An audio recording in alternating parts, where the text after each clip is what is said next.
J'espère que vous allez bien, j'espère que vous vous portez bien. Un nouveau scandale a éclaté en Algérie, à Alger plus exactement au niveau du tribunal de Sidi Mohamed, mais ce scandale, malheureusement, les autorités algériennes essayent de l'étouffer parce qu'il concerne un businessman, un homme d'affaires qui est accusé d'avoir détourné et transféré illégalement vers l'étranger depuis l'Algérie plus de 200 millions de dollars en l'espace de 10 ans.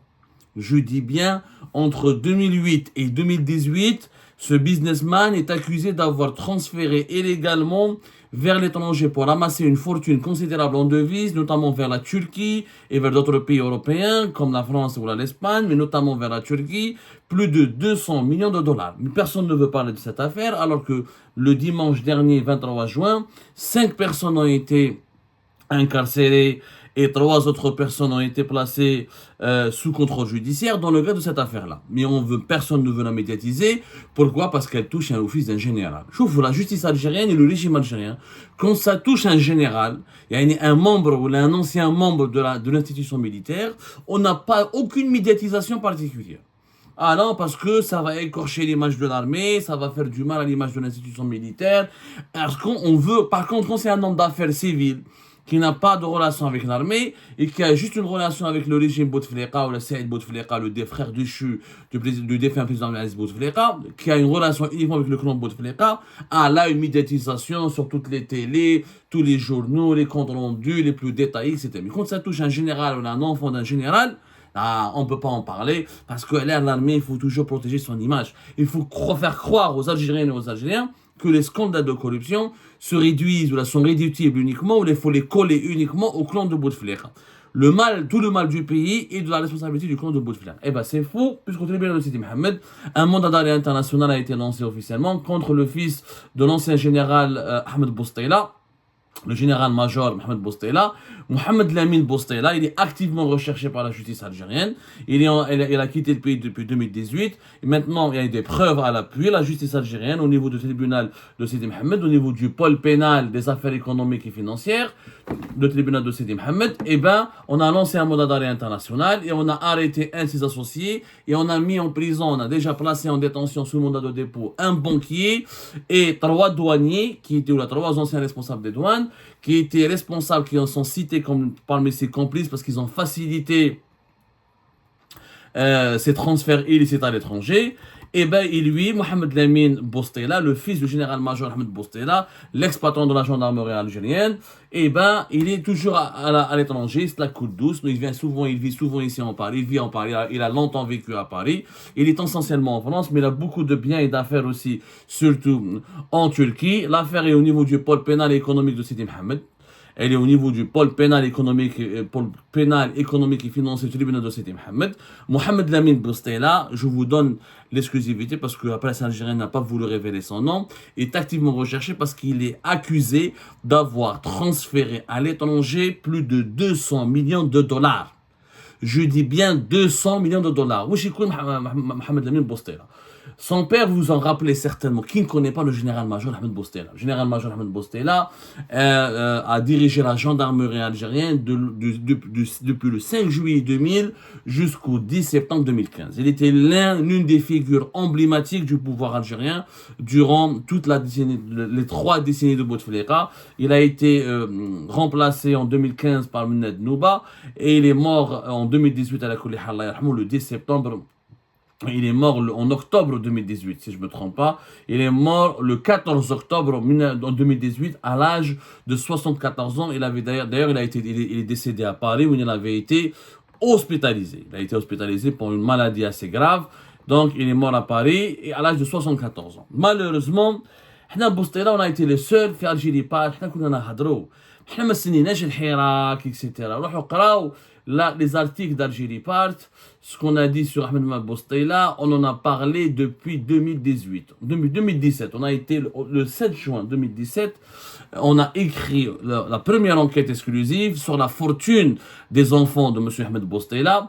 À l'époque, c'était un tabou, personne ne voulait en parler, on avait pris un risque énorme un risque énorme parce qu'ils étaient encore puissants jusqu'à la mort. Mohamed Lamine Bostela, qui est le principal, le fils aîné de Bostela, il a deux enfants.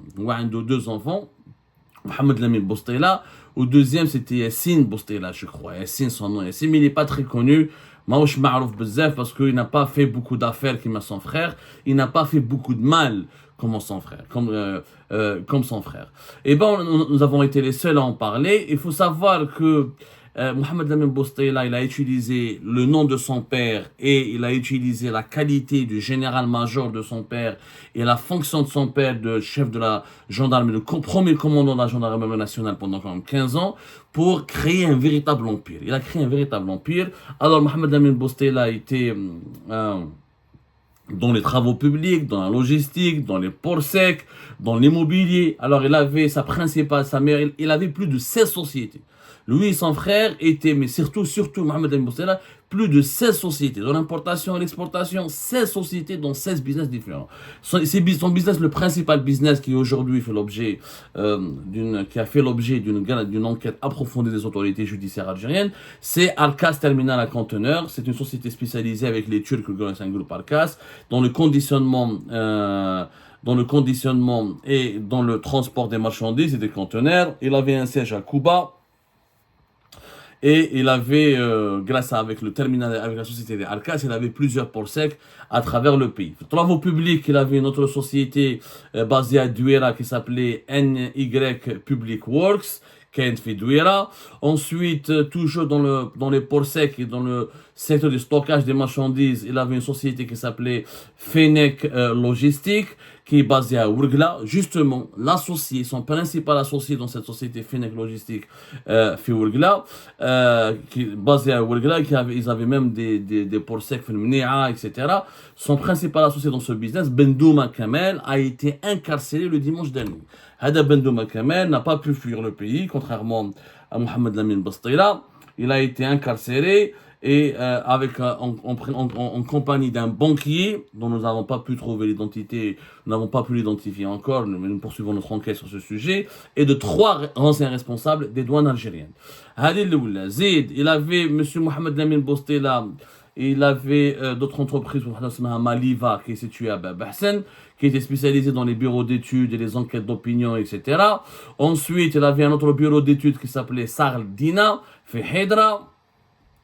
Il a mis en tout cas à son frère, ils ont créé aussi une chaîne de restaurants, Burger Bar, qui a Der Ibrahim. Ensuite, en 2017, ils ont fait une société d'agroalimentaire à Bahsen, qui s'appelait Alvan Food Industry, avec d'autres associés. Toujours, ils prennent des associés comme ça, ils prennent ils prennent des associés comme ça, des prêtements. Il y a des sociétés qui sont à leur nom. Le patrimoine immobilier de Mohamed Lamine Bostela était aussi immense. Il avait vraiment de l'argent, il avait fait une fortune qui lui avait permis donc d'acquérir 3 luxueuses villas à Hedra, une autre villa à Fetipaza, une autre villa à Feblida, des supermarchés, des boutiques de luxe. Il avait fait des franchises au niveau de l'aéroport international, des lots de terrains et des terrains dans plusieurs wilayas du pays. Il avait un yacht, il avait même un yacht à Alger, on parlait d'un yacht qui lui aurait coûté 800 000 euros. C'était un nabab, c'était un véritable nabab qui a fui le pays en 2018. Il a fui le pays en 2018 dès que son père soit mort. Juste après la mort de son père, il n'a plus jamais resté sur place parce qu'il n'avait plus son père pour pouvoir le protéger. Mohamed Lamine Bostela était connu aussi pour avoir la vérité de l'enquête, c'est-à-dire c'est quelqu'un qui a eu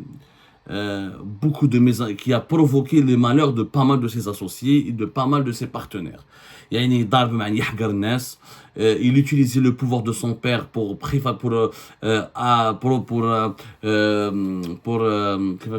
orchestrer des cabales judiciaires et des enquêtes sécuritaires menées par la gendarmerie. À l'époque, comme son père était patron de la gendarmerie algérienne, y compris 2 années après le départ de son père, il avait gardé un réseau important au sein des responsables de la gendarmerie algérienne. Quand il faisait une affaire avec quelqu'un, dès qu'il se disputait avec quelqu'un, ou il avait une mésentente avec un partenaire, dès qu'il voulait armer l'arnaquer, ou la prendre de l'argent plus que son associé, ou là, ses associés, ou ses partenaires, ou là, dès qu'il voulait remporter un marché, dès qu'il était gêné par un concurrent, ou là, dès que quand il avait un problème avec un concurrent, il n'avait jamais hésité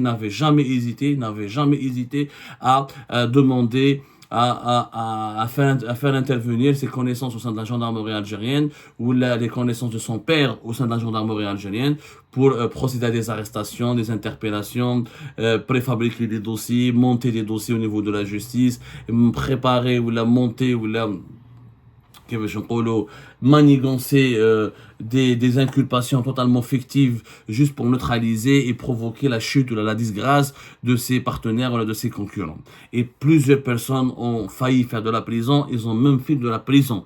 Moi, j'ai récolté des témoignages où des simples gendarmes, parce qu'ils n'ont pas voulu exécuter son agenda, ou là ils n'ont pas voulu satisfaire ses petites envies personnelles, ou là ils n'ont pas voulu le traiter comme un chef, comme un pacha, parce qu'ils n'ont pas voulu lui faire plaisir dans certains dossiers, ou dans certaines interventions, ou dans certains secteurs où il les a sollicités, et ben ces gendarmes ont eu des carrières qui ont été brisées, ils ont été rappelés, ils ont été limogés, licenciés, certains d'entre eux ont même fait de la prison. Il a une extrême mauvaise réputation en Algérie. Mohamed Lamine Bostela, معروف ولو هارب على كل حال. En France, il a été, d'après mes informations, convoqué une fois par les autorités judiciaires françaises. Il a été entendu ici en France parce que la justice algérienne a envoyé une commission rogatoire pour demander à ce que les autorités françaises collaborent avec eux dans ce dossier-là afin d'identifier les biens mal acquis et les actifs de la fortune de Mohamed Lamine Bostela qui a été placé ici en France. Mais d'après notre enquête, il n'a pas beaucoup de choses à son nom ici en France. Très difficile de trouver des biens ou des biens ou des actifs financiers ou immobiliers ici à son nom. L'essentiel de son argent, c'était en Turquie. C'était ça, son business le plus florissant. C'était l'affaire Arkas Terminal, c'est-à-dire dans la gestion des conteneurs avec les importations importantes avec les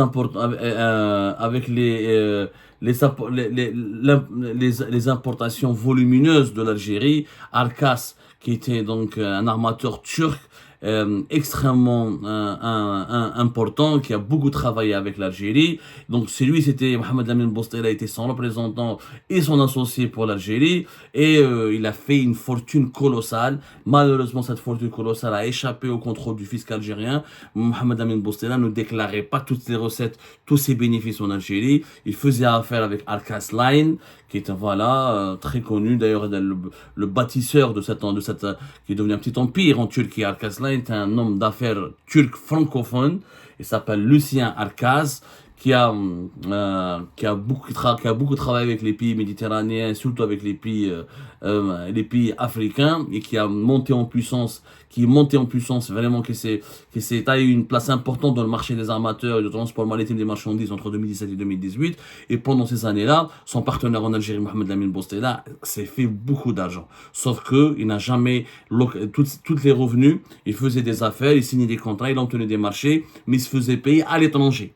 C'est pour ça qu'on parle de transfert illicite de devises. C'est-à-dire les revenus qu'il touchait, il les déclarait pas en Algérie. Il s'entendait avec ses partenaires turcs pour qu'ils le payent en Europe, là notamment en Turquie. Et lui, il faisait de la sous-déclaration. Ici en Algérie, il faisait de la sous-déclaration.